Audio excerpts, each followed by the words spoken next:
ma'am खुमजरी पे news की मनहुन the ma'am तराम नक्सरी हौखिबा मे हुम दगी थोखिबा मणिपुर की सरांगनबा इरांग कांगलुक इरांग हाइब तारे मसिन मरम वरकांदा मणिपुर की मही लोइसंग सिंग मतम कुइना थोंगलुरबा हाइबदी मही लोइसंग सिंग क्लास होबा यादना लेरु मतुंगदा समर वेकेशन सांगतोक लबा मतुंग अदि मतुंगदा स्कूल कागनी हाइदुना थेंखांग अनिरक थोकना मणिपुर लेगान ऑर्डर थोक खरबा मतुंगदा काहन बंगमदबा लोइना जुलाई 5 दगी हाइतारे जुलाई 5 दी क्लास 1 to 8 सी क्लास हौगनी हाय बगलोइना माइ पाकना हारि class 1 to 8 C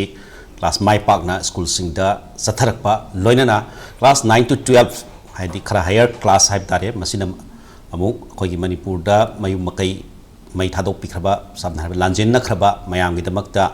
free fabricated housing साबा लोइबगा हाइब 9 to 12 की क्लास सिंग सी मखा सथना बहोनगनी हाइबगी मिनिस्टर गे एश्योरेंस पीगी बसु लेखरे अदुपु हाइबा प्री फेब्रिकेटेड हाउसिंग असी लालिबा अगस्त 15 मांग लोसिनगने हाइबनी अदुपु अगस्त 15 बौसी हाइब साबा लोसिनरि फाउदा हाइबा क्लासिंग असी क्लास हौरोइ दोरिब्रा हाइब क्वेश्चन लोइना तोंगा तोंगान मही लोइसंग सिंग स्कूल सिंग सिदा मही तंबी खितबा हाइदि स्कूल काबा यागितबा सिंग सिगी स्कूल फीस सिंग सिना कमदौबा लोइना हायर क्लास तोंगा तोंगा यूनिवर्सिटी कॉलेज सिंग दा तमिबा तोंगा तोंगा चेन थोखरबा हाइतारे सिगुम्बा महिरोइ सिंगी मराय पक्षना कदोमदा हाइब तो Manipur unrest but fed of stance race हाइब तो खना पेक न्यूज़ की स्टूडियो लेंसिन बिरिबसे आइगे हेक थंगना लेंसिन बिरिबसे ओजा Laishram Joy Khuman president united association of recognized school of Manipur UARSoM ने ओजा जॉय बुतराम नौसरी अनसु गेस्ट ओने मेदा लेंसिन बिरिबा महिरलुप FESOK की secretary education and library and Rikesh मंगान रिकेश बुतराम नौसरी विथ ओजा रिंकू खुमुक्चम एडिटर इम्फाल टाइम्स ओजा रिंकू बुतराम नौसरी आई फर्स्ट से ओजा जॉय द थमजके मरोइना मांगदा डेट 5 जुलाई दगी जून जुलाई दगी हाइतारे क्लास सी माइ पाकना संक्शन बाहोगरे दुबम हौबा मतमददी खरा एकेडमिक लोअर परफॉर्मेंस हाइतारे सिगुम खरा ले अदु सिक्ति याम फजना सांगना संक्शन बगी मयाम सि लोइ उनरे अमरोमदा मु क्लास 9 to 12 मांगदा हाइजगी 9 to 12 की सी अरबा 15 अगस्त मांगदा लोसिंगदबा प्री फैब्रिकेटेड हाउसिंग हेक लोसन बगा तौगनी हाइबने दुबु nearly 15-16 days 20 days around 20 days pongti wale ado marak sida mu mahi loisang sing sida haidi school sing chi mahi loisang sing chi mahi loi sing si phani bodigi haitare government order si fulfill tawdaba kara lower class nta gari gumba higher class in the class mahi loi sing tapi basu dum yaudabdi nati haitare phani bodigi positive angle da yeng kanda kamain thamini ground report manipur gi school sing da government with private schools tawnari basi da हाइरिबा class 9 to 12 की मरोइना सिदा यें कांदा क्रमाइन थंबिनी school class हौदबसिदा तसेंगना अखोई मणिपुर से हौगिबा सही अनि अहुम दगी हाइबा तारे अखोई तोंगान तोंगान बा मालेम की ओइबा सैथेंग कया अमदी ngasi स्टेट सिदा थोइबा तोंगान तोंगान बा अखोई सैथेंग कया सिन मरम ओरकांदा अखोई एजुकेशन सेक्टर से असुगी मटिक यामना अकनबा साफू मा अखोई पीदन लेरे हाबसमति अखोई खुदिमंगना लोइनमक यानै हौखिबा सही खरदा कोरोना ना अमुक सही अनि सी लाइरेक तंबा याददना तोंगान तोंगान बा मदुगी अंगांग सिंगी मदुगी माना मागी सही की मतंगी मतमदुदा फंगजाहुगदबा मागी नॉलेज सिंग अदु फंगबंगमदना अंगांग सिंग सिदा यामना तुंगदा मखोई लाइफ की कैरियर दा याम हेना मधु सोलकदोबा पोट कया अमसु लेखरे अदुबु खरा फगलक्तना हंदकी 2023 असिदगी अमु अखोईगी स्टेट असिदा एजुकेशन की माइकई सिदा अमु अखोई खरे हेना पुंग संगसिनदना अखोईगी मांगखिबा मतम कया सिंग अदु अमु नहोंगना फुगलगा अनोबा आशा अमगा लोइनना अखोई सि लाइरेक तमननबगी दमकता सेम साबा हौरपदा ngairiङैदा अमु अखोईगी Saiting se munang he hauji koina nangi ba saiting se muk nang bana maram moira kanda aikoi si education success se ta seng haragadi akoi yam akan ma safu ma akoi hauji nang minaraga leiri asina maram moira kanda akoi sangaba kalen suti ama khak tharoro matungda akoi July gi tang manga degi akoi gi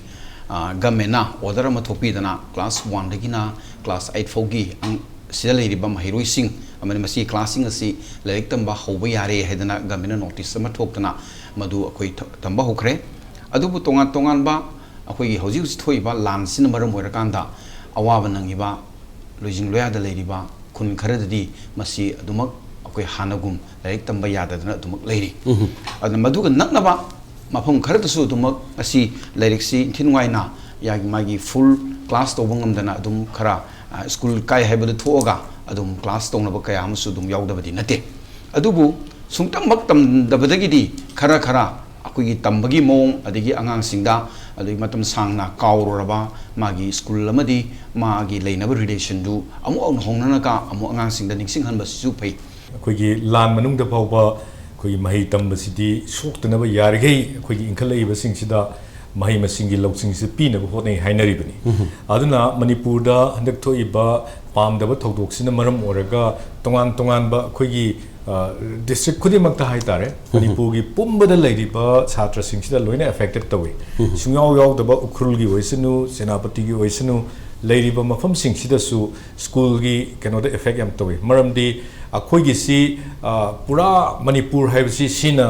kano gini adugi jati gini sina adugi jati gini na confine torga leiba amta natte jati khudi mak tosal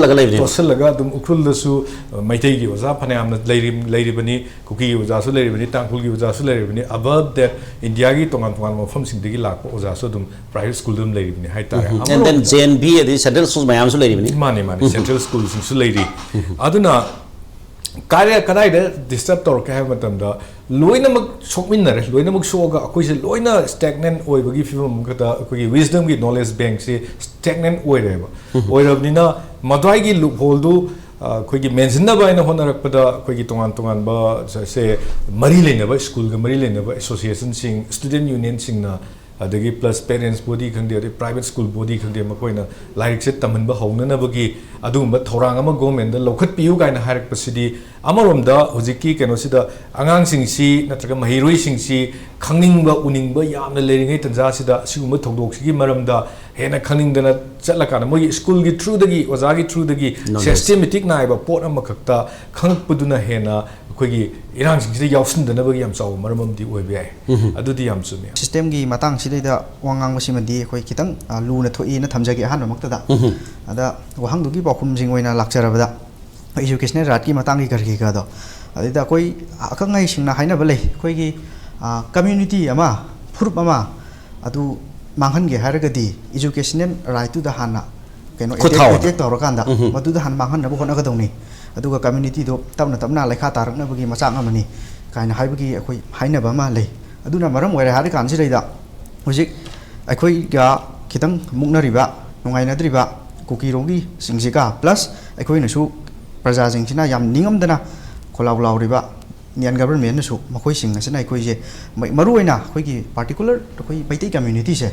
नमथारगा थंबा याननबगी दमकता मरुओइना अतै अतै दे सोथानो खक्तनतना education की field सिदसु education की sector सिदसु सोथा हलकांत अखोई जे नमथाबा याननबगी लंबी मसिनबिरिबरा हाइबगी medium अमा अखोईगी कइनोदसु उजे अदुना हुजि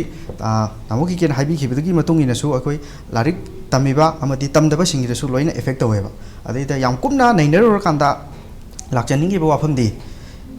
इराइपा इरमदम से मचे ताना कायरगा अखोई करमाइना लारिक तमदुन लेगदौरिबनो हाइबा वाफम से मने हुजि अनमना सेक्शन खुदिंग मक्ति लाक्नरि से right to education and right to life सिदनेबा मरु ओइरे से अदुना अखोईगी इमा लेबाक सु कंदबा यादे सिना हाना फर्स्ट प्रेफरेंस ने हारे मामा लेबाक कन्नना होनरे मामा लेबाक कन्नबा होनरुगदि होनदुना लेरगदि आंगांदु लारिक तमबा फंगद्रे स्कूल कारकोई मतम लेत्रे अदुना स्कूल कारकनबा नंदु सरकारना स्कूल कारकतबा यादे स्कूल दलाउ लारिक तमदबा यादे हारगदि सोंददि लेबाक कायगदौरि अदुना होजि लेबाक कायबगी मतंग सिदैदा ꯑꯩꯈꯣꯏ ꯁ꯭ꯇꯦꯠ ꯐꯣꯔꯁ ꯀꯩꯀꯥ ꯉꯥꯛꯅꯅꯕ ꯁꯔꯀꯥꯔ ꯂꯩꯔꯤ ꯈꯣꯠꯂꯤ ꯍꯥꯏꯕ ꯈꯛꯇ ꯅꯠꯇꯅ ꯍꯧꯖꯤꯛꯀꯤ ꯂꯩꯔꯤꯕ ꯐꯤꯕꯝꯁꯤꯗꯗꯤ ꯄ꯭ꯔꯖꯥꯁꯤꯡꯁꯤꯅ ꯑꯩꯈꯣꯏ ꯑꯅꯝꯕꯅꯁꯨ ꯍꯥꯏꯅꯕ ꯑꯩꯈꯣꯏꯅ ꯇꯥꯖꯔꯛꯑꯦ ꯄ꯭ꯔꯖꯥꯁꯤꯡꯁꯤꯅ ꯁꯔꯀꯥꯔꯗ ꯊꯥꯖꯕ ꯊꯝꯃꯛꯇꯕꯒꯤ ꯃꯆꯥꯛ ꯑꯃ ꯍꯧꯖꯤꯛ ꯑꯣꯏꯔꯛꯏꯕ